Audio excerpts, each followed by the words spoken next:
The roster's coming together. The Trey Lance conundrum has been taken care of. It's one thing that I think is the theme of today. Trey Lance is not on the roster. Therefore, there's a lot of stuff that we need to get to that is well beyond Trey Lance. That whole situation's going to come up as we talk about the coaching staff, the decisions, the way they've worked quarterbacks. But I first want to point out sort of how I'm feeling as we get to this point where we are now, well, let's see, count the days. What are we? Is that 12 days till kickoff? Yeah, 12. There's a game in 12 days, and the 49ers might well be the magic elixir to fix what we've dealt with in this town with our sports teams since they last played, which is the Warriors got overwhelmed by their own internal drama, and the Giants don't have enough of it.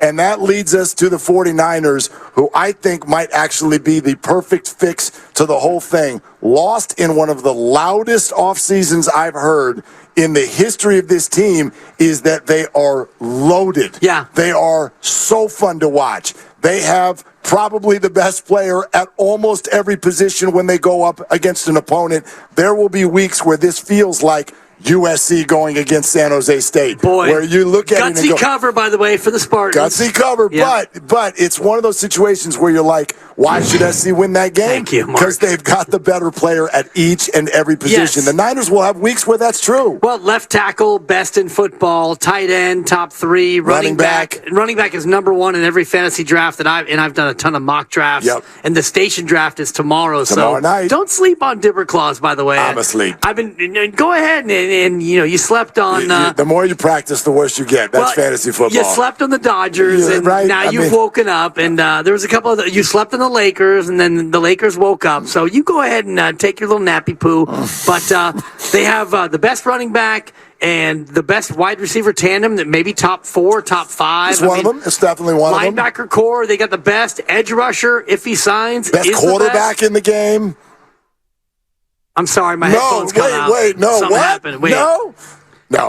No, we'll get to that. But I get what you're saying. Exactly. You got off Jimmy G in a hurry.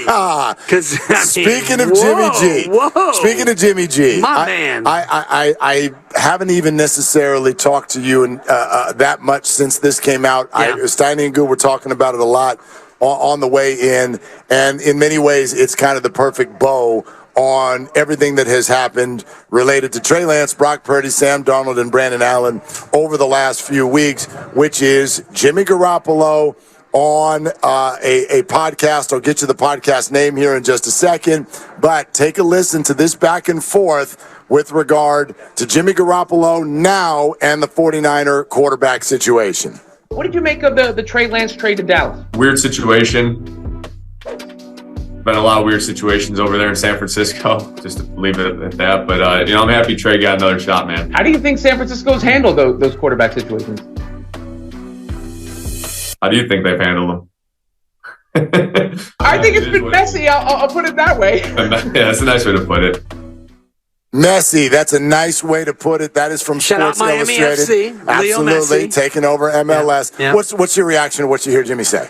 I hear Jimmy say that, things didn't go the way that he wanted them to go. And this feeds more into my narrative of Jimmy G is being a B. And by B, I mean baby. Not that B. What's wrong with you people? It's a family show out here. You're not even going to call him that, though. For real? He's being a little bit of a baby. You got to be kidding me. No, why do you have to scattershot and rat-a-tat-tat the Niners on your way out of town? Because he was asked a question and he answered it. I actually thought he answered that in about as classy of a way as he possibly could. It wasn't that He paused, messy. he kicked it back to the host. It was completely messy. They paid him $125 million to be mediocre. What's messy about that? Well, that's not the point. I did not hear Jimmy Garoppolo say at any point in that conversation that he's bitter. What I heard is Jimmy Garoppolo say what any athlete would say when he gets replaced. Bleep you, boss. Hey, Matt, if I get replaced, bleep you, boss. Man. That's the way we play it, no? Why would Jimmy feel any different than that? Because and I get it, he got replaced multiple times. He got Trey Lance drafted and he was replaced, and then he said, see ya, and then he wasn't replaced because he didn't have anywhere else to go. And then he came back tail between his legs and re-signed, and then he got hurt again. Spoiler alert, it happens. Yeah, thank you. And then he got replaced again, and then he got shown the door. See, but you got to, if you're going to feel that way, you got to answer me this. With that question asked, what would you have him say? Well, they gave me every opportunity, and I fell short and stuff. And wait, I'm doing the wrong impression. Yeah, exactly. Sorry. That's not. Yeah, sorry. That's Kyle answering for Jimmy. I think he could have just said, I had a shot and it worked out, and then it didn't work out. And boy, they gave me a ton of money, and I'm super happy to be a Las Vegas Raider. Why do we want Jimmy Garoppolo to say something that is such a departure from what we're all saying every single day? Why would we want him to do that? All he said was he's happy for Trey and the quarterback situation's messy. Facts. Right, and then when they asked him a follow-up question, he went silent like, again, don't make me say that. And he did it with a smile and a chuckle, and I think an obvious opinion. Nobody likes getting replaced. Now, listen, there's two ways to look at this. To me, if you want to call the situations, plural, messy, they are. However, how could they have been cleaner? Well, Jimmy and Trey, you could play better football. That would have made them a lot cleaner. Then these things would have happened. So I don't necessarily think that this is a need to play the blame game. But by the same token, who in the professional ranks would feel differently than he feels? Of course he feels that way. And I listened to Steiny and Goo the whole way here talking about how, like Kyle and Jimmy's relationship was bad. It wasn't bad until he fired him. It wasn't bad. There was a complete mutual respect. Does Jimmy return texts? Maybe not. That's Jimmy. But they had a professional relationship. It was a successful one. I do think we look back on Jimmy Garoppolo and say things that weren't true. Like, oh, Kyle thought he was a franchise QB and he was wrong. Was he? Jimmy's a franchise QB. He's not an elite one. He went to 2 NFC title games and one of them a Super Bowl. Like, if you want to talk about overpaid QBs in the NFL, I'm not starting with Jimmy Garoppolo in the 49er era. No, but I think that what we've learned from Kyle Shanahan over the past week or so is that he wants a QB on a rookie deal. And he tried Jimmy Garoppolo as franchise QB because at the time they needed something. When he traded for Jimmy Garoppolo and then they gave him that massive deal off of 5 games, they needed something to hold on to. And then they realized that Jimmy Garoppolo wasn't going to be good enough to get them over the hump. And so Kyle realized that you could build around a rookie quarterback and still have a very good team. And maybe that's the way to go about it because, of the quarterbacks in the league, how many of them are really transcendent, Hall of Fame, difference maker QBs? There's about 8, right? Yeah, I think maybe you might even be shooting high. Right. Sometimes we give that label to people because of fantasy football. Well, like Justin Herbert, Lamar Jackson. But Justin Herbert's a great example. Yeah, like Justin Herbert. Is he an elite difference maker? Right. I mean, he looks like it. Yeah. He hasn't done it yet. I mean, we could play the name game and we can, assign that label to certain guys, but Jimmy's not one. Brock is not one yet. And so you look at that situation and Kyle figures if I can't get one of those guys who is him, as you like to say, if he's not him, then let me get a rookie so I can build everyone else around him with a bunch of other hims. It makes sense, and it's left out of the conversation all too often when you think about Jimmy Garoppolo. Clearly, he feels like he should not have been let go. But if he's not let go, well, then let's go to the roster and tell you who's no longer here. Is it Fred Warner? Is it George Kittle? Sure. Is it both? Right. I can tell you the McCaffrey deal never happens. That doesn't happen. Does the Trent Williams deal happen? I would argue that, is Debo still on the team? You take those 5 players, and I tell you if Jimmy Garoppolo is still the quarterback, at least 2 of them are gone.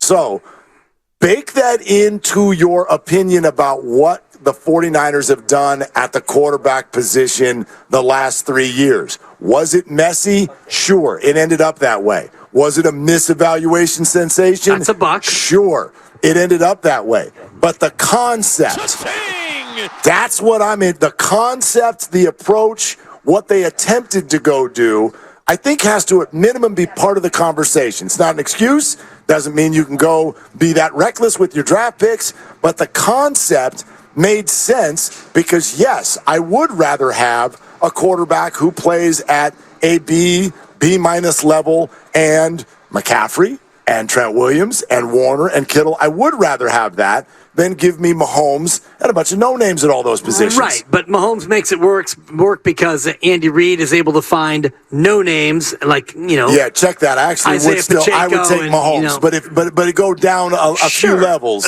Down one notch or one rung, and it's harder to make it work. I think the 49ers are better than the Bengals.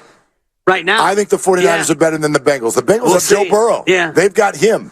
The Niners don't. But you and I have a bet on that game, Bengals at Santa Clara. That's right, we do. Babysitting, I believe, is on the line. That's what I proposed. The lovely Christy is I looked here. for it, yeah. Did you know that? Yeah. Did you know that we have a bet on the Bengals 49ers If the Bengals game? win, you're going to have to babysit my baby with Mark, by the way. No, she's like, I'm out. I'm out on that. Sorry, with Mark. We don't live together yet, so that's, I understand, she can tap out if she it's wants. an affiliation sensation is what it is. And,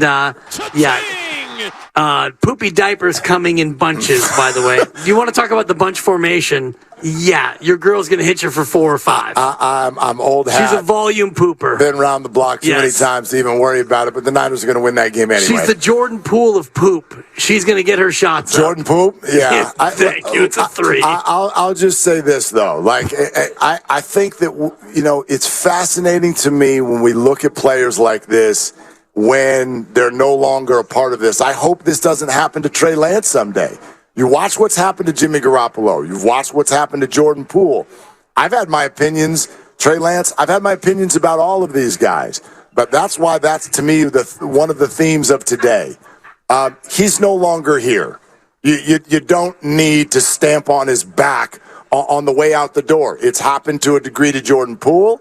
I think it's happened to Jimmy Garoppolo. Me listening to this bite, which was handled with a laugh, with class, with, I think, an obvious opinion that all of us would guess he has, and it's led to the predictable Jimmy Garoppolo sort of a response of, let's see, I'm sorry, what again did you call him? He's a baby. Yeah, baby. He's a baby. He's a baby because now he's on the Raiders, and the Raiders stink, and he's seeing Brock Purdy, a rookie, quarterback the team that he was a quarterback for, couldn't get over the hump. We don't know that the Raiders stink. They have the same record as the Niners right now. Okay, do you want to bet who has a better regular season record, Niners or Raiders? I do not, but do you want to bet as to whether or not the 8 division title winners that we've all already declared before the season even started, do you want to bet that you couldn't get them all right? No, but there will be surprises. Do you want to bet that the Raiders don't finish in last in the AFC West? Ooh,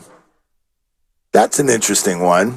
Russell Wilson stinks. Denver's legit. Legitimately bad. Denver's a 7-win team, and the Raiders aren't. So you can stew let me think on that. About that. You can marinate on that one, yes, because I know you hate to lose a bet, and already you're going to be elbow deep in diapers when the Bengals beat the Niners on that October night, coming off a bye, and the Niners on a sharp week. And by the way, you'll be on a sharp week too, if I know my baby. Am I right? All I know is I'm still waiting for my pizza. It's coming. I haven't lost a bet to you, so I'm not scared of this one either. The pizza will come when opening night comes and the Wiggins news does not break. Speaking of pizza, how's everybody doing with their pizzas? Is it good? Yeah. Is it good? Yeah. Okay. Fieldwork Brewing Company, specializing the pizzas, the salads, the beers. Come on out here and join us. Everyone's eating but us. No joke. Yeah. We have an update on that. Okay. Thank you. Our boss is elbows deep. The soda diet's going to have to take the day off. Yeah, did you seriously order wings? Yes. What's the napkin count in front of you? Look at you. There are people watching you. Not you look five, I mean, 6. my gosh. I love Your it. whole corner office thing this morning was about how you look in public. You have 18 napkins in front of you. He looks good. No, you do. Actually, I saw his video just real quick, and I'm like, shoot, I got to wear a collared shirt. He's talking about it's important how we look in the public. Oh, it's very important to all of us. And then Fieldwork provided us with these beautiful T-shirts. Got rid of that collared shirt. Also available right next to the pizzas and the beer. Yeah. So anyway, Fieldwork Brewing Company, San Ramon. We will be with you till 4, and then the rest of the team is all going to start making their way in. Bonte and Joe and Guru and Steiny. So everybody come on down here and join us, and we'll get into all things 49ers.